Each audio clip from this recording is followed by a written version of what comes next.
मला ते बदल नकोय, मला जे पाहिजे ना ते मला इथे पाहिजे. म्हणजे आपली प्रार्थना, आपण प्रार्थनेच्या खाली कंडिशन सप्लाय जो स्टार असतो ना तो बारीक असा लावून टाकतो. आम्ही नंतर आहे ना प्रभूच्या नावाने, आम्ही परमेश्वराच्या नावाने प्रार्थना करतो, येशूच्या नावाने प्रार्थना करतो. आमेन. Condition supply.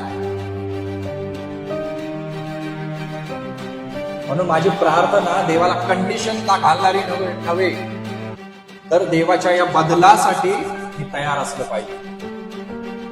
देवाकडे, परमेश्वराकडे अब्राहमाने प्रार्थना केली तेव्हा पूर्णपणे त्याने त्याला शरण केलेला आहे, म्हणून त्याच्या जीवनामध्ये आता बदल करत आहे. माझी प्रार्थना अशी नसावी की परमेश्वरा येशूच्या नावाने प्रार्थना करतो, आमेन, अटी लागू.